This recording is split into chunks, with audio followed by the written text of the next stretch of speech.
What's up everybody, beau-hindman here with another quick video. Today I'm going to be doing another model kit May review. And these are LBX kits. LBX, I'm not really familiar with all of this, to be honest with you. I buy a lot of kits that I do not know anything about. But I have used these before, I've built these before. And while they are pretty neat looking, they weren't the greatest kits, and I'll explain a little bit of that in a minute, but they are fantastic looking and they're pretty easy to put together. I'll get into all that first. We're just going to take a look at one at a time. So the first one I got recently there, that first one as you saw was $12. I think this one was $15, so they're relatively inexpensive, but the problem is the quality of the parts, or at least the fitting of the parts, is really the only problem you're going to have. But it does look like you need to combine, they're designed to combine with other kits. As you can see here, you can kind of swap out the different parts and stuff. So maybe that's why they don't quite assemble together that well, as they're meant to just kind of pull apart by, kids' hands, I guess you would say. So with this one, you basically got sticker sheet. You get a lot of stickers with these LBX kits. Sometimes the stickers are a bit rough. They're not rough, but they're just so big. You're really just slapping on a huge sticker. But again, I think maybe that's designed for larger hands, but if smaller hands, they'll be a little easier to handle. So if you have a kid who's building one of these, get them a good pair of tweezers, a really fine pair of tweezers with a fine needle point to really grab those and teach them how to do it. It's really a good skill to have anyway for later building. But what's great about these kits, let me find the right part here. Oops, I'll show you on this one here. You see this little symbol here? That is, as you can probably guess, a body part. So they'll come assembled in runners like normal, together like that. And what you can do is actually snap off, just using your hand if you want to, but I did use nippers. You can snap off all the parts and then all these sections. So you basically grab all of let's say the chest section. See the little chest symbol? So you just grab all those parts, set them to the side away from the others, and you can actually just find all the parts that way. So it's a bit easier for a kid. Instead of looking for C or any other letter, they just find those little symbols, and the instructions will show you how from there. And it's pretty basic building. In fact, it's really basic building. Some of the parts are just really kind of loose, and I'll show that. But you do get a cool looking kit out of it for not very much money at all. For example, this guy here, he's really interesting because he's got this giant tail. You do have a lot of seam lines and stuff, but you get a lot of these cool little kind of effects parts sometimes. He's got flamey hands and all that stuff. And you can see here, the giant stickers I applied. They look okay because I can place stickers okay, but I didn't really take a whole bunch of time with them, honestly. As I was looking at these kits more, I don't really like how easily their legs will come off. I'll show you on the next one here, but some parts just come off way too easily. But again, it's designed that way, so I guess you can swap out, you can just pull off leg and pop it on, but you can do that with the regular gun plate as well. But I think they're kind of designed to come off and go back on easily, because if they were too tight, they would stress that part pretty easily. For example, on this one that I'll go over in just a second, the leg comes off so easily as you're turning it that it's almost impossible to do anything with as you move it. So this one doesn't have too many of those kind of really loose parts, except for like that. But they're meant to kind of be easy to pop on and off. But you do have then parts like this that you see how that just not even touching it, and it just comes off. You could probably even tap it off, I bet. I'm not sure why some of the parts fit that loosely. I don't know, because the leg comes off, the arms are meant to come off. You should be able to pull everything apart and pop it back together pretty easily. But this, to me, is just weird. I thought maybe I was doing something wrong, but no, it's not that big of a deal. You could add a little glue there if you really wanted to. But the more I messed, and you can see stickers there as well.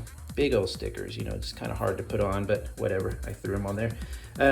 But what's cool about these kits is as you play with them more, you really see a lot of neat design. It's a cool, not many gimmicks, but it's a cool looking kit. So seam lining that stuff and actually painting these would probably be a lot of fun.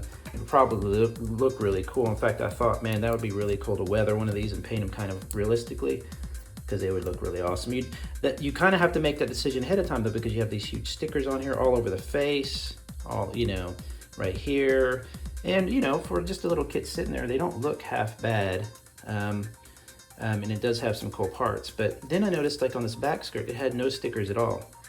So that was really weird. I had no stickers left on that sheet for that area. So I thought that was kind of a shame, because the front one has stickers. So that one's the, what is this one called? LBX-ifrit. Like, kind of like the Gundam kit, I guess. So let's take a look at the next one though. So this is the LBX-destroyer-z, I guess. Not sure what it says there, Destroy Little Battle or something.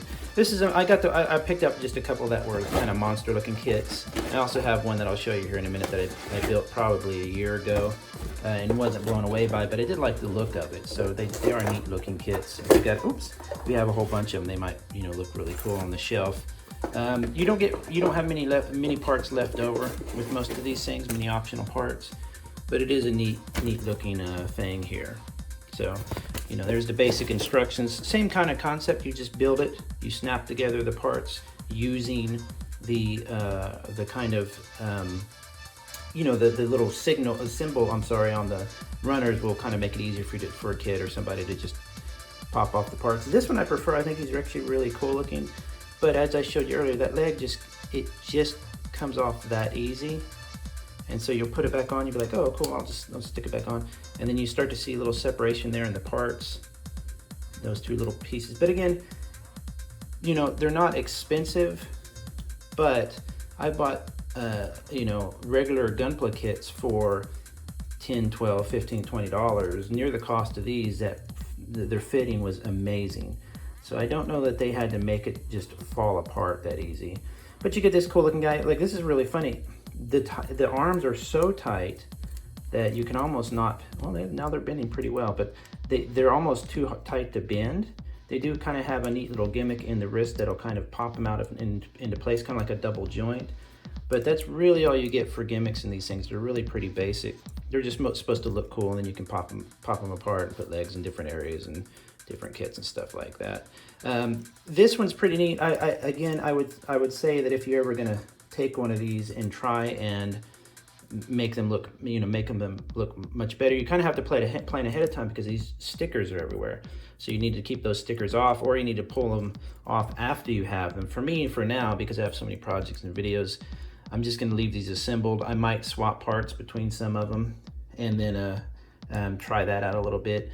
But I'm not really gonna sit down and paint them for a while, if at all. But that's an idea. This does come with this giant sword, kind of a neat little, has that neat little glow-in-the-dark kind of effect with the sword. It's pretty goofy, pretty basic looking. A basic wash on it would look amazing.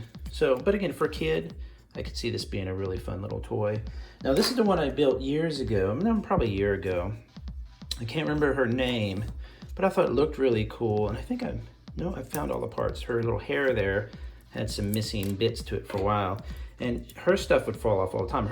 These little effects parts, her hands, everything would just kind of fall off, but I still really enjoyed how it looked, so I kept it. And it came with this neat little stand, and I was hoping that these other LBX kits came with this stand. This is just brilliant. You know how I feel about stands coming with kits and or toys. They are just, if you can include a stand in your toy or something, I'll pay extra, I don't care. It's just so nice to have, especially when designed for the kit in mind. And it's got this cool see-through look. So she can just stand up. I never have a problem, even though she can stand up on her own, it's a little bit difficult. I never have a problem just displaying her on a shelf, because I can just set her down like that and it's done. With these guys, they'll probably stand on their own, but I'm kind of gonna end up having more than likely to find a little stand to help them stand up. This guy with his giant tail takes up a lot of room, as you can see. So that's a little bit difficult. I might have to just keep that tail off like this, and then just keep them on the shelf like that. So overall, not bad. They look cool. They're fun to build. They're very quick builds. You could do them in a half an hour if you're a kid or something like that. If you do get these for somebody, though, do get them some really good tweezers, as I said, because there are stickers and stickers and stickers, and you really need to apply those stickers pretty carefully, or they look kind of junky. But they just see like that. But they do look cool once you get them on there. They look almost more like toys and model kits. I wish they were a little more solid of a build though, because this is not gonna really fly when you have a kid playing with it, or even just as you sit there and mess with them. Like, see how easy it comes off when I push that way? It just pops right off. And you know, there's something going on there. I was thinking maybe I had the wrong part or something. I'll double check on that. But other than that, they are cool looking. Pick some up. They're a lot of fun. And you know, have some fun playing with some little bitty robots. Have a good one, everybody. I'll talk to you later.